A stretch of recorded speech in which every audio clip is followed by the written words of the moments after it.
Hi, everybody. I've just wanted to jump on here because I want to say something about the TV series Bridgerton. It's a Netflix series and everybody is talking about it and everybody said I had to watch it. It's the show of the year, that sort of thing. I haven't quite finished it, but I was watching it over the weekend. And at first, I have to admit, I was caught up with the fun of a new period drama and a glass of wine and a bowl of popcorn while I was watching it, literally. And I thought, oh, this is great. This is fantastic. I'm really enjoying this.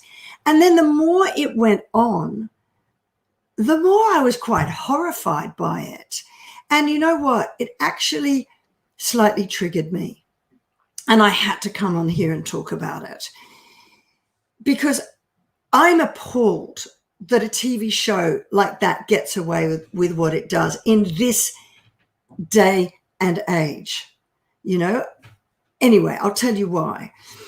It triggered me because my violent, abusive ex was a well-known TV actor, and he was just as tall and drop-dead gorgeous, who, as the actor who plays the female character Daphne Bridgerton's love interest, the Duke of Hastings. There was such a similarity about him to my ex that it was like watching my own story. And he was just as dark, difficult, and moody as the character of the Duke of Hastings. And this entire series builds this so-called romantic tension, I'll say, tension between the Duke of Hastings and Daphne.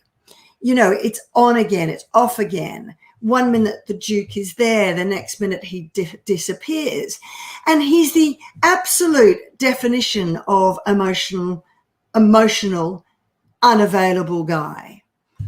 She gets the silent treatment. He goes off for days and gets drunk and she doesn't know what's happened to him.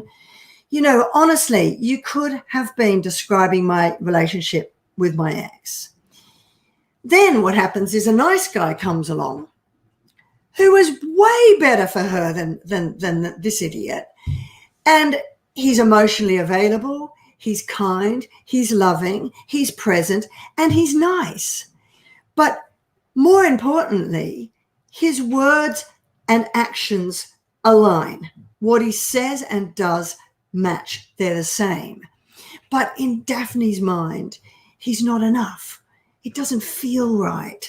There's no love there, you know, and the entire series is built on the premise that real love is the dysfunctional highs and lows with the Duke, aka Mr. Emotional Rollercoaster, Mr. Unavailable Hastings, and that love is something that you literally have to fight for, and that being in love means being in pain and crying and being tortured. That's BS. That's not love. And you know, when I watch Bridgerton, the red flags are screaming throughout this series. I literally saw my young self in that girl, and I believed that too, that love was hard work, that it was painful, that you should have butterflies in your stomach and feel a little bit sick, that unless you feel all this turmoil, then it's not love. It's boring. They're too nice. There's no fireworks. I'm not sure, you know, that sort of thing. I was like seriously screaming at the television, run, just get out. The red flags are everywhere. None of his actions matched his words. You know, he tells her he's putting her first and he's trying to protect her. But what does he do? Everything he does hurts her. What he says is different to what he does. And that is one of the biggest red flags of all. Don't watch what they say, you watch what they do. And you know, this script is so familiar, it could have been mine. And when Daphne Bridgerton walked down the aisle in the series to marry this guy.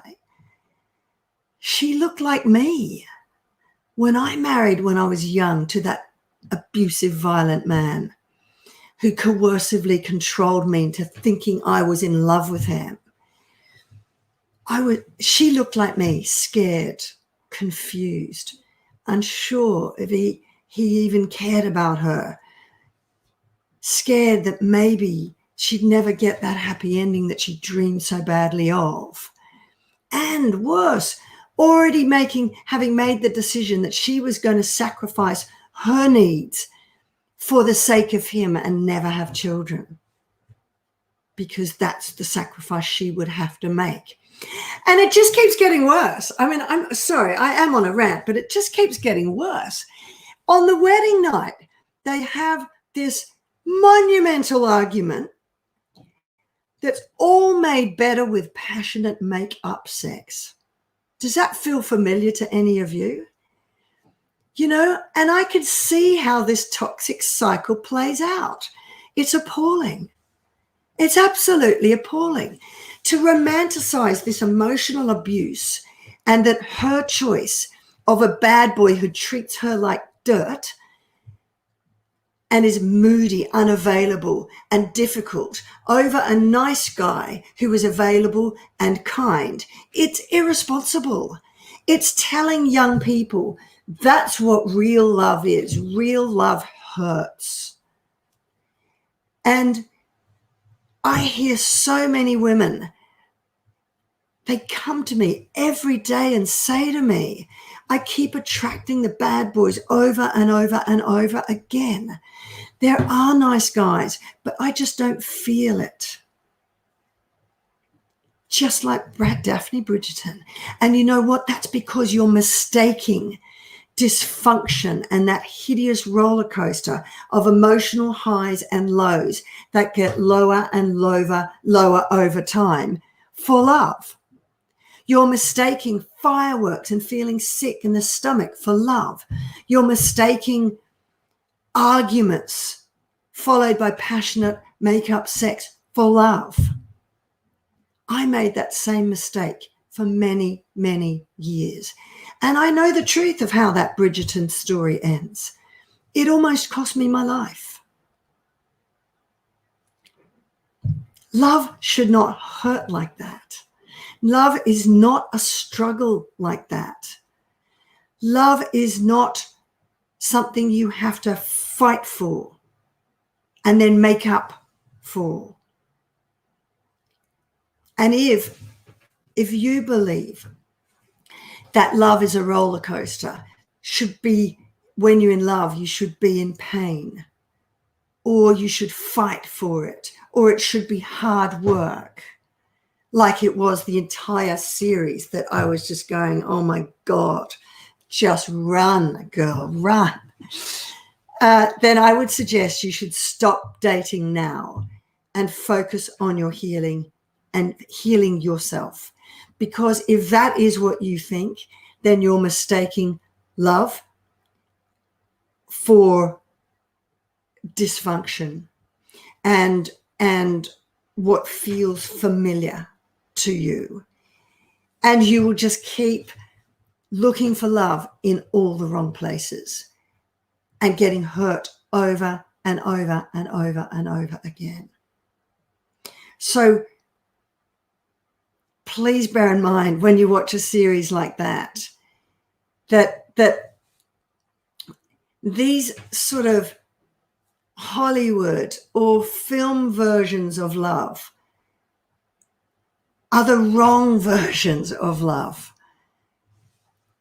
Don't get sucked into that. Don't get fooled by thinking that that is how you should feel.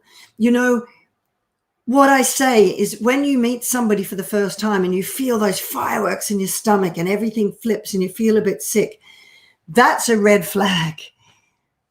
All that's telling you is your emotional baggage matches theirs. It feels familiar to you. It doesn't mean it is love. Okay? So do me a favor, go back and watch that series all over again and bear my little rant in mind. And this person says, Just Be Real says, it's manipulation. It is. It's coercive control. Worse, it's brainwashing you. And you know what that series showed me was, you know, he's luring her in. He's being the bad guy. And then she has to keep forgiving him over and over and over and over again. He pushes her boundaries. She lets them down. He pushes again. She lets them down. He pushes again. It is the classic example of all the red flags and an emotionally unavailable relationship, a dysfunctional one, and one that is only going to get worse over time. And as I said, I know how that story ends. And no love is worth being in pain for. No love is worth dying for.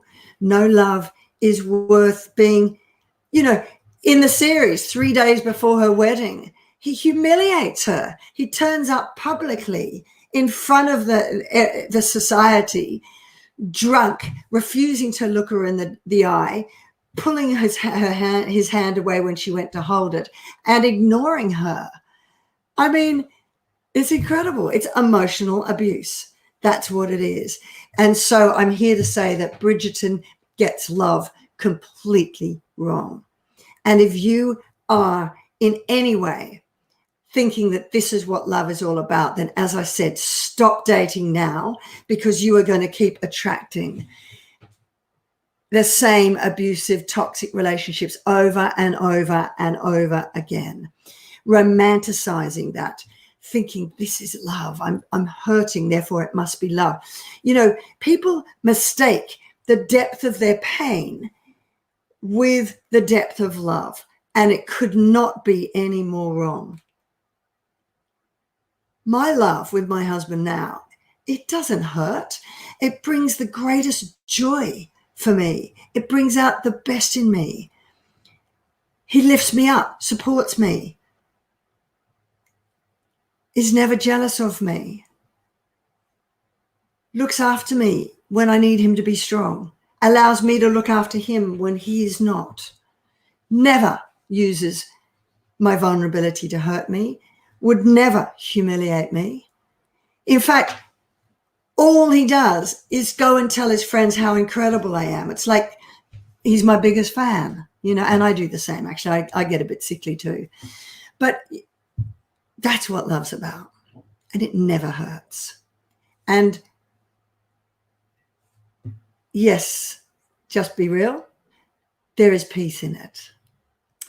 All right. Well, that's my rant over. I just was so shocked, and it triggered me because it was like watching the film of my younger life, complete with the leading man looking just as drop dead gorgeous, tall and charismatic as my narcissistic ex.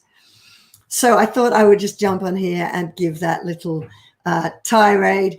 Let me know how you feel about it in the thoughts below, because I'd love to hear from you. All right, until my next video, bye for now.